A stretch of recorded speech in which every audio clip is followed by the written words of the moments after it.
Bismillahirrahmanirrahim. Syaratnya adalah ijab, seperti aku menjual kepada kamu dan aku memberi milik kepada kamu. Dan qabul, seperti ishtara itu, dan seperti lafaz, seperti aku membeli dan aku memiliki dan aku menerima. Dan harus datang dulu oleh lafaz mushtari. Dan kalaulah mushtari berkata juallah kepadaku, lalu ba'i berkata aku jual kepada kamu, maka berlaku akad pada pendapat Al-Haq.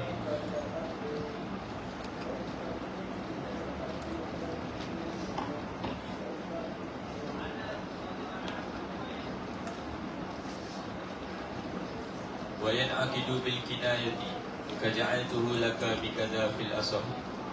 Dan berlakunya akad baik dengan lafaz kinayah. Kita masuk pembahasan tentang baik. Sebenarnya maksud utama pengajian buyuk bagi tahun 7 ni adalah perlu diberi perhatian berkaitan dengan muamalat semasa.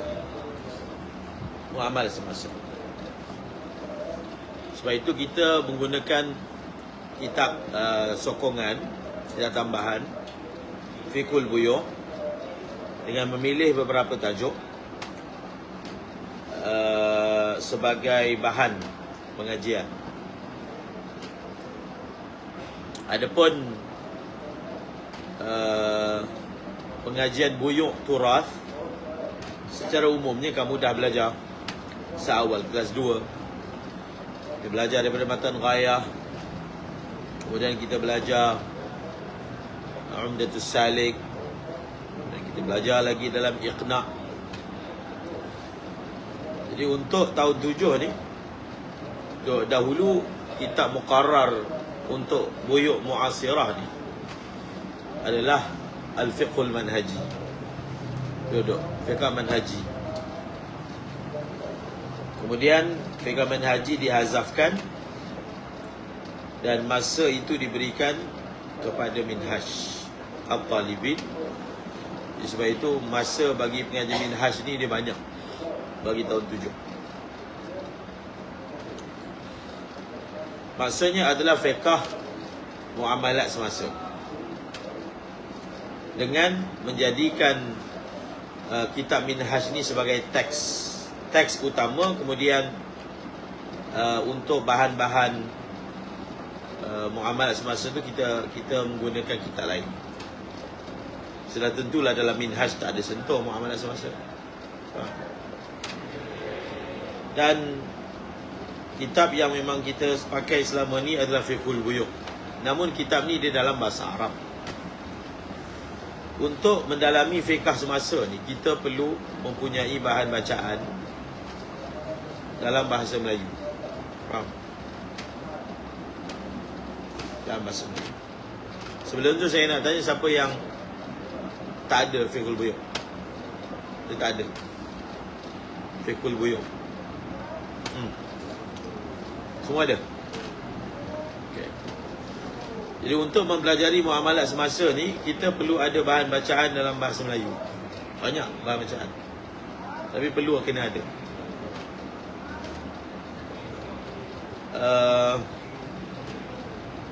Tujuannya adalah supaya kita mengetahui mustalahat, penggunaan bahasa yang digunakan dalam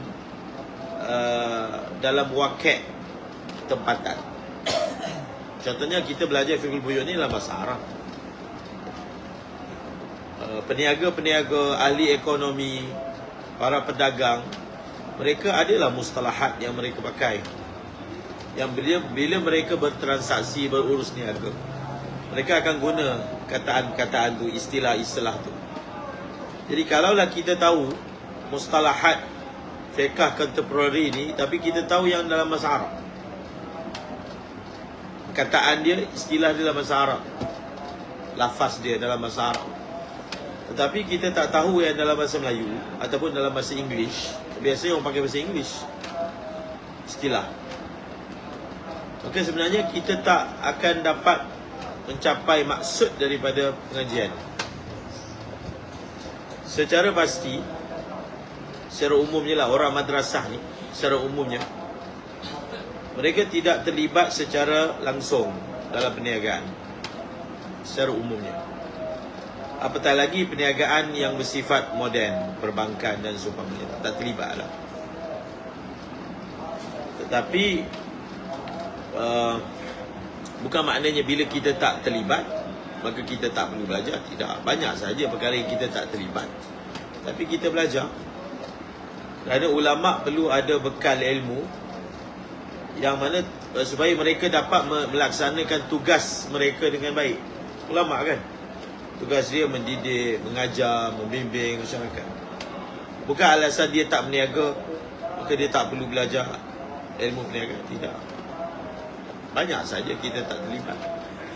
Kita tak terlibat daripada segi melakukannya, tapi kita berperanan untuk menyampaikan muamalat yang betul kepada masyarakat. Seperti Rasulullah tak terlibat perniagaan selepas menjadi Nabi. Tetapi hadis-hadis tentang hukum hakam muamalat itu sudah pastilah datangnya daripada Rasulullah sallallahu alaihi wasallam.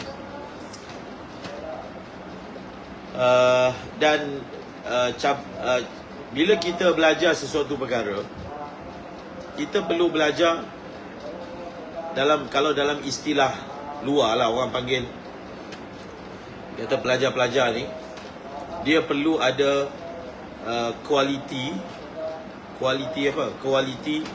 keboleh pasaran. Maksudnya apa yang kita belajar ni boleh memberi manfaat kepada masyarakat. Faham? Atas posisi kita sebagai ulama, sebagai ustaz.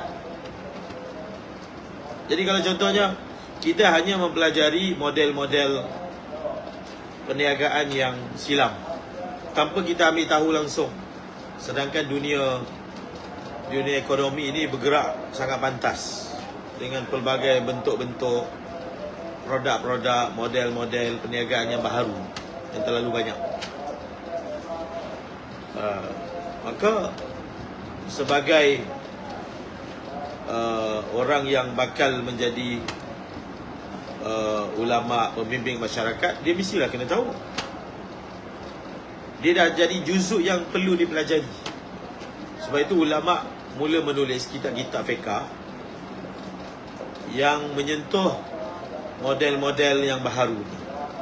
Kerana dia memang keperluan kita sebagai orang yang belajar, dan sudah tentulah keperluan kepada orang yang menceburi sendiri perkara tersebut.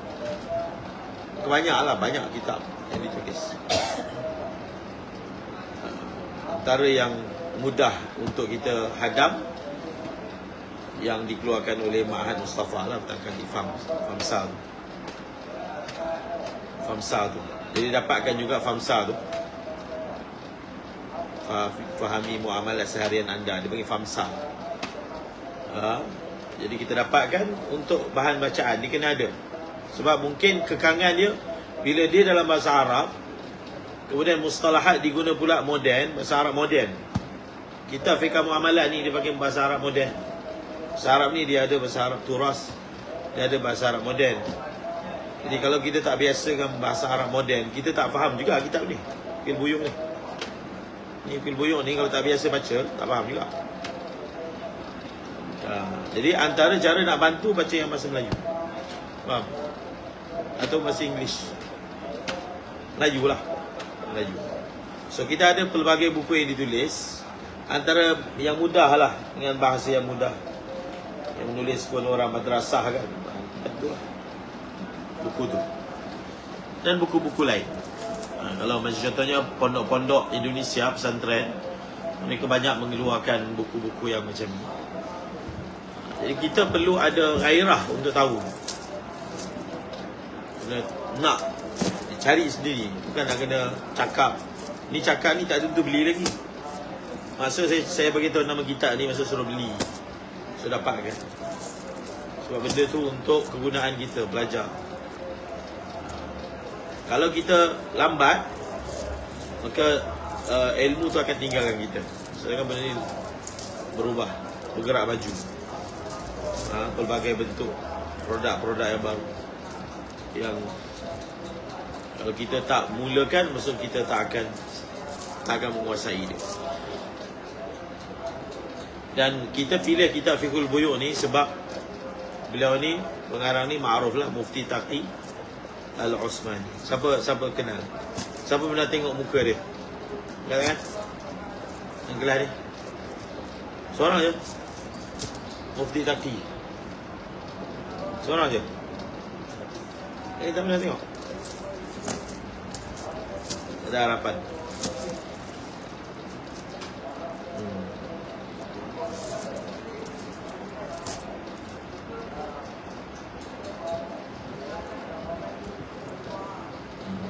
Panjang pula nak cerita tentang Mufti Taqi. Khulasanya Mufti Taqi ni adalah ulama asal India, berhijrah ke Pakistan. Masih hidup lagi. Beliau antara orang penting di madrasah di Pakistan lah, di Karongi. Nama madrasah Darul Ulum Karachi. Darul Ulum Karachi. Dulu mudirnya adalah abang beliau, Mufti Rafi' Al-Uthmani. Beliau ini keturunan Sayyidina Uthman. So itu namanya Taqi, Muhammad Taqi Al-Uthmani bin Mufti Syafi' bin Yasin. Jadi mereka ni memang keluarga yang mempunyai kelebihan dari segi fatwa, kefatwaan. Bapaknya mufti, abangnya mufti, anaknya mufti. Anaknya pun mufti juga, Ashraf. Dan beliau belajar seperti kita, maksudnya belajar madrasah. Tamat pengajian 8 tahun ataupun 7 tahun. Dan kemudian beliau ada belajar tambahan. Tapi itu semua beliau belajar semua dalam Pakistan je, tak keluar negara. Semua dalam Pakistan sahaja. Bila habis belajar, ayahnya sarankan, ayahnya telah masukkan beliau ke universiti. Jadi beliau ada belajar di universiti mana? Islamabad, Pasir Panjang. Belajar apa? Antara pengajian tambahan yang beliau belajar adalah pengajian bahasa Arab. Faham? Maknanya, apa maksud pengajian bahasa Arab? Ambil degree bahasa Arab khusus. Belajar kat universiti bahasa Arab sahaja. Itu maksudnya degree bahasa Arab. Dia degree je, dia tak ada, beliau tak ada doktor, PhD ke master, tak ada. Dia semua hanya baccalaureus, bachelor, BA lah bagian. Kemudian beliau juga belajar di universiti, belajar law, undang-undang. Itu pun hanya degree je, degree sahaja. Jadi kenapa beliau belajar bahasa Arab? Sebab memaham ayah beliau lah, ini semua ayah dia punya fikir. Ayah dia nak jadikan anak dia ulama antarabangsa. Mungkinlah itu qasad dia. Ulama yang mana boleh bermain di pentas antarabangsa. Besar niat ayahnya. Ayahnya memang ulama besar, Mufti Syafi', anak murid Maulana Shah Kashmiri. Jadi beliau melihat kalau di madrasah ni mungkin ada kekurangan daripada penguasaan bahasa Arab. Penguasaan bahasa Arab maksudnya daripada segi menulis, bahasa Arab moden. Kalau di madrasah kita belajar bahasa kitab, bahasa turas. Jadi belajar madrasah boleh baca kitab, tapi tak boleh tulis Arab, tak boleh cakap. Faham? Dengan baik. Cakap, nak beli barang tu boleh lah. Jadi beliau belajar bahasa Arab secara khusus. Faham? Jadi kita pun kena sedar, sebab kadang orang yang belajar daurah ni, dia kata dia dah komplit, dia dah tak boleh tambah apa-apa. Itu masalah. Orang yang rasa dia komplit masalah. Dia tak tahu dia nak kena buat apa lepas tu. Tak tahu ada tuju apa yang sepatutnya dia buat. Orang yang belajar dunia, kalau kita tanya dia nak kena buat apa, dia akan buat apa, dia boleh jawab soalan. Tapi orang habis keluar setahun, dia tak tahu, tak boleh jawab. Tak tahu lah, ikut arus. Kat mana ombak tu nak bawa dia, pergi melayang. Mana boleh macam tu? Faham? Mana boleh satu orang tak ada wawasan, tak ada benda, tak tahu nak cari apa. Mana boleh macam tu? Mestilah kena ada. Kalau dia tak tahu, dia tanya orang, tanya ustaz. Dia nak kena buat apa. Kalau tak berlaku lah, habis tahu, tak tahu. Orang tak panggil, dia tunggu orang panggil dia. Macam dia tu Syekh Kabir. Orang kau Syekh Kabir ke nak tunggu orang panggil? Apatah lagi, kalau dulu mungkinlah orang belajar madrasah ni sikit. Jadi setiap yang habis tu dia sangat bernilai. Semua orang nak rebut dia, nak kejar dia. Orang baru nak buka madrasah kan. Jadi ustaz tak ada, tak cukup. Jadi ini memang macam pisang panas lah, pisang goreng. Bawa balik daripada luar. Tapi sekarang ni banyak kasih talib sistem madrasah. Jadi kita lah yang perlu ada jelas kan, jelas. Nak jadi apa? Nak membuat dakwah sepenuh masa contohnya. Tak apalah. Masa itu pun ada wawasan. Ini balik tak tahu nak buat apa. Tak tahu, tangguh. Jadi belajar benda besar tapi tak tahu matlamat hidup. Maksudnya belajar alim ni benda besar. Janganlah sampai tak tahu matlamat hidup nak buat apa. Kita masih lagi terpaksa orang bawa kita. Macam tu. Kalau ada orang bawa kita retilah nak buat. Kalau tak, kita tak tahu nak buat apa-apa. Jadi ini beliau dapat ayah dia ulama besar. Jadi dia sasarkan macam. Kemudian anaknya ni belajar, ini ayah dia punya saranan. Kan dia pilih ayah dia. Yang kedua adalah beliau belajar law. Law beliau belajar ni maksudnya belajar undang-undang. Law ni orang belajar kalau dia nak jadi peguam ataupun nak jadi hakim. Maksudnya orang belajar law ni dia boleh jadi apa? Dia boleh buka firma guaman. Dia nak apa? Kemudian guaman ni pun ada macam-macam. Ada peguam yang dia handle kes jenayah je. Ada peguam handle kes komersial, kes berkaitan dengan kewangan. Pelbagai kepakaran berbeza-beza. Ada peguam bahagian perlembagaan. Itu dari segi bidang kerja lah. Tapi apa fungsi beliau belajar law? Dia kan orang madrasah dan dia bukan nak jadi peguam. Jadi ayah dia punya matlamat supaya anak dia ni tahulah juga. Dia nak bagi pendedahan je. Sebab tu belajar sampai degree je. Sekadar pendedahan untuk mengetahui civil law, undang-undang sivil. Kita belajar fiqh ni undang-undang Islam. Undang-undang sivil yang dipakai di mahkamah sivil tu. Undang-undang tu kita belajar. Sebab mereka ni kan memang orang fiqh. Fiqh ni sebenarnya law, fiqh ni undang-undang. Fiqh dia apa? Undang-undang. Sebab tu kita belajar muamalat. Maksudnya kita belajar undang-undang perniagaan. Kalau bahasa tu bahasa law, orang panggil undang-undang dalam perniagaan. Akta perniagaan, akta dagangan, akta jual beli, akta sewa. Kalau undang-undang panggil akta. Fiqh panggil fiqh lah, hukum. Faham? Sebenarnya undang-undang. Jadi mempelajari law ni supaya anaknya ni boleh buat perbandingan dan akan nampak kehebatan fiqh Islam.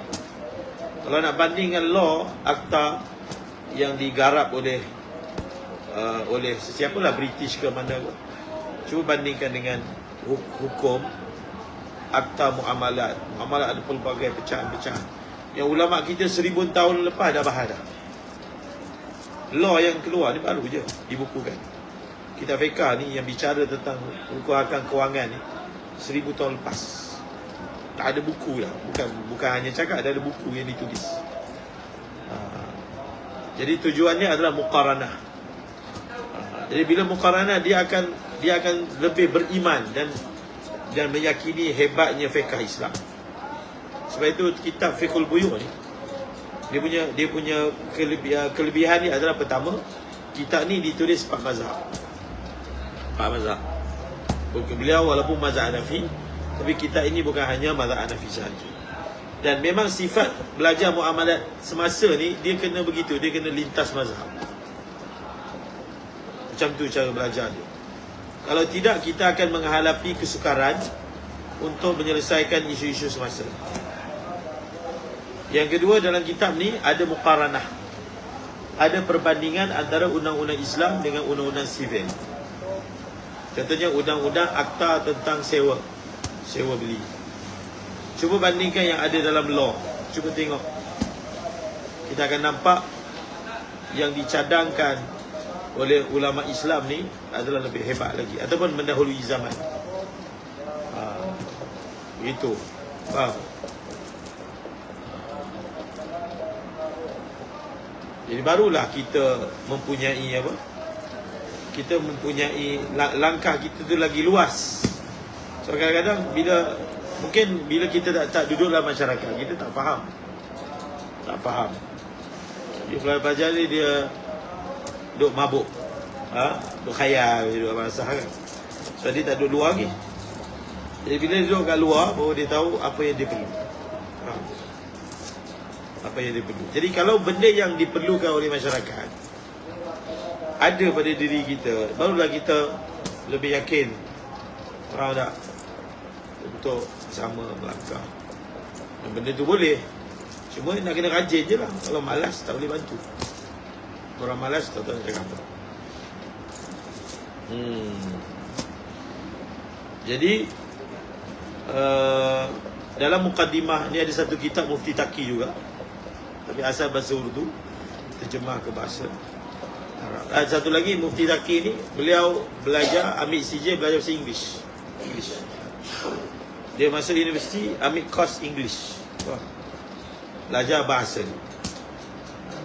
Dia satu, kita belajar, kita ada kawan-kawan English ni, dia sembang dengan dia, boleh lah cakap, boleh lah nak cari orang Eropah jadikan isteri, boleh lah goreng-goreng. Dia bukan maksud macam tu. Dia nak anak dia belajar English secara formal, sehingga boleh menulis buku dalam bahasa English. Dia punya sasaran, target dia. Dan semua yang disasarkan oleh ayahnya membuahkan hasil. Sebab itu beliau ni, Mufti Taqi ni, walaupun orang madrasah lah, dia bukan orang universiti. Benda yang dia belajar kat universiti ni bukan ilmu Islam, bukan ilmu fiqh, bukan hadis, semua belajar kat madrasah. Yang dia belajar kat universiti memang tambahan, yang memang tak ada, tapi pelengkap. Jadi memang walaupun dia orang madrasah, beliau ni adalah rais kepada Majma' Fiqh Islami. Dia ada persidangan fiqh sedunia, dia ada organisasi. Jadi beliau ni pengerusi, faham tak? Dia rais, yang bawah dia ulama Arab, ulama Qatar, ulama Saudi, ulama. Dia pengerusi. Sedangkan dia tak ada apa-apa sijil pun. Dia bukan ada doktor dalam, tak ada doktor, master, semua tak ada. Tapi ulama-ulama ni iktiraf ilmu dia.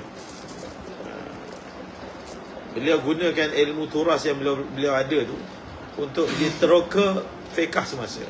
Fiqh semasa ni dia tak belajar pun kat madrasah. Mana ada kat madrasah zaman dia ni orang belajar fiqh contemporary, mana ada. Tak ada. Pelajaran tu memang tak ada langsung. Beliau teroka sendiri. Tapi dia ada alat untuk teroka tu.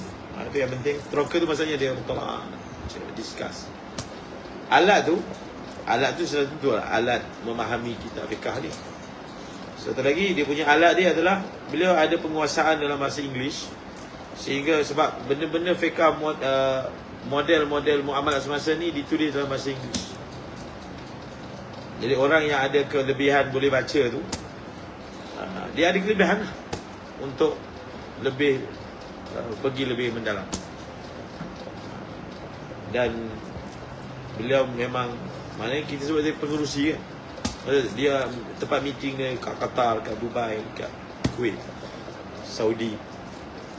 Dia ada je persidangan setiap tahun beberapa kali. Dan beliau adalah chairman dia, pengerusi. Dilantik oleh ulama-ulama Malaysia. Jadi alat-alat yang beliau ada tu digunakan untuk Sehingga InsyaAllah hari ini dia. Dan beliau ada kelebihan lain. Mungkin kalau ulama-ulama yang bahagian contemporary ni, mereka ni hanya mahir dalam bab muamalat je. Kalau penulisan sebenarnya semua bab muamalat sahaja. Tapi Mufti Taqi oleh kerana dia belajar madrasah, kan belajar semua. Jadi beliau juga mahir dalam ilmu hadis. Jadi yang ni mungkin ulama Arab yang contemporary dah tak boleh nak bandingkan dia. Ya, merasa belajar hadis. Contohnya beliau buat syarah kepada Muslim, Fathul Mulhim, Takmilah, dan lain-lain khidmat pada ilmu hadis. Jadi dalam mukaddimah kitab ni tajuk dia At-Tijarah wal Iqtisadul Mu'asir fi Dhaw'il Islam.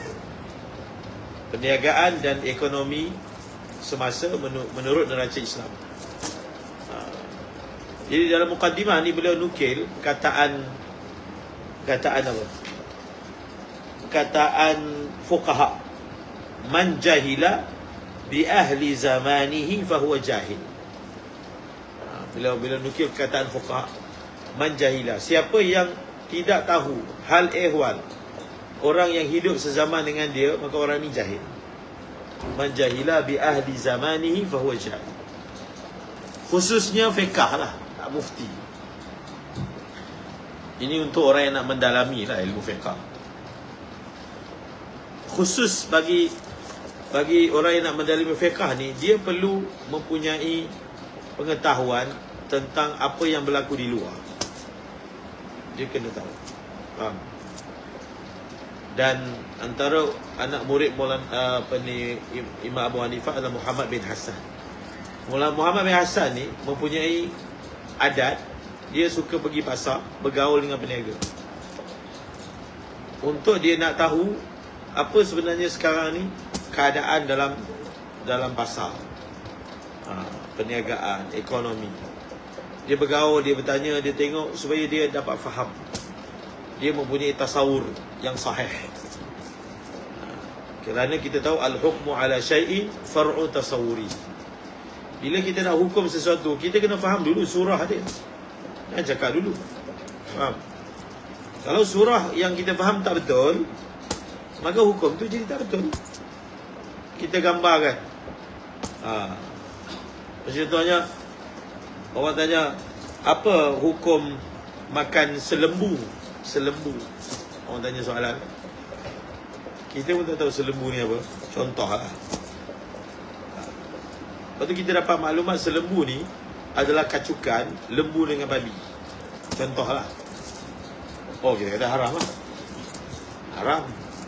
Apa yang lahir daripada ma yatawalladu minhuma atau min ahadihima kan. Kaedah yang dipakai itu betul. Ya, betul pun. Kacukan babi dengan bukan babi haram, betul lah. Kaedah itu betul. Tapi pemahaman dia tentang wakil tak betul. Jadi hukum ni tak betul lah. Faham? Kaedah yang dipakai itu betul. Memang macam tu pun. Tapi kaedah tu digunakan pada surah yang tak betul. Tak matching. Surah dengan kaedah tak matching. Faham? Maka jawapan tak betul. Selembu tu seladang campur lembu. Faham? Jadi kalau dia tahu, oh seladang campur lembu, kita pun tahu bahawa jawapan dia tak betul. Itu simple. Yang muamalat semasa ni ada pelbagai nama, berpuluh-puluh. Macam mana kita kata, oh tak cukup dah kita turas. Tak boleh. Orang tak boleh. Jadi bahkan kalau orang tu walaupun dia ahli dalam kitab turas, dia ahli, dia hafal minhaj, dia tahu selok-belok minhaj ni punya, semua dia tahu, dia faham, mantuk faham. Tapi kalau dia ditanya tentang muamalat semasa, selagi dia tak tahu surah dia, jangan jawab. Faham? Jangan dia ingat bila dia belajar minhaj dia boleh jawab semua benda. Faham? Kena tahu surah dulu. Faham? Jadi macam mana dia nak tahu surah? Antaranya dia membaca, tanya. Kita ada kawan-kawan ke, adik-adik ke, pakcik ke, peniaga, sembangan dia, kita nak dapatkan surah. Tak mungkinlah kita nak berkecimpung. Kalau orang tu dia masuk terus dalam perniagaan, itu lagilah surah tu lebih jelas. Faham? Tapi perniagaan ni banyak side, macam-macam bentuk. Jadi mendapatkan tasawur sahih, maka benda tu adalah perkara yang sangat penting. Perkara yang sangat penting. Kadang-kadang orang belajar fiqh turas pun tak faham surah kitab ni. Yang tradisional pun tak faham. Yang tradisional pun tak faham, yang moden punya surah pun tak faham. Dia kena faham, dia kena cuba faham surah tu. Kalau tak, lebih baik dia diam, jangan cakap, kan? Kalau tak, dia hanya membawa kerosakan sahaja. Jadi sebab itu dia fiqh contemporary, dia ada ahli dia. Walaupun kita kata orang ni memang mahir kitab fiqh, jadi kita hormat. Tapi bila masuk saja fiqh contemporary, mungkin dia tak sesuai itu jawab. Faham? Walaupun dia memang ahli kitab fiqh. Sebab dia perlu ada gabungan antara keduanya, barulah betul-betul dapat memahami. Kalau tak, lebih diam, dia cakap apa. Faham? Jadi ada ulama, antaranya mufti yang terkenal kat India ni, Mufti Mahmudul Hasan. Mufti ni dia ada rutin dengar baca surat khabar sehari, surat khabar, ataupun dengar radio. Tujuan dia supaya dia nak tahu ehwal semasa secara langsung. Jadi bila dia baca surat khabar, mungkin bahagian yang berkaitan, atau hadraji kita pun, mereka ni pun ada rutin baca surat khabar kan? Tapi orang akan potong surat khabar. Contohnya, setiap hari bahagian berita dunia ke apa ke, so akan ada orang hantar untuk mereka baca. Dia tak adalah bagi sekeping surat khabar tu. Khabar tu kan macam-macam, ada hiburan, ada sukan. Jadi ada orang khidmat beli surat khabar, potong bahagian yang dia nak baca, akan hantar baca. Jadi mereka ni buat tu semua untuk khidmat pada agama, dengar supaya dapat surah yang sebenar, realiti sedang berlaku. Dan orang yang memang perlu tahu keadaan semasa ni memang orang yang berkecimpung dalam fiqh. Kalau dia ngajar tasawuf, dia tak pun tak tahu kan. Macam nahu ke, tak ada kaitan. Nahu ni orang naik ke bulan ke, orang turun dari bulan ke, nahu macam tu je lah, tak berubah lah. Tadak marfu', khabar marfu' tu tak akan berubah sampai bila-bila. Orang sampai planet Marikh ke, Pluto ke, hukum tu tak berubah. Faham? Ni hukum ni. So dia kena rajin. Faham? Siapa yang rajin baca, rajin tanya, rajin fikir, maka dia akan dapatlah sesuatu. Menguasai itu jauh lah. So ada benda, ada bahan. Wallahu a'lam bishawab. Subhanallah.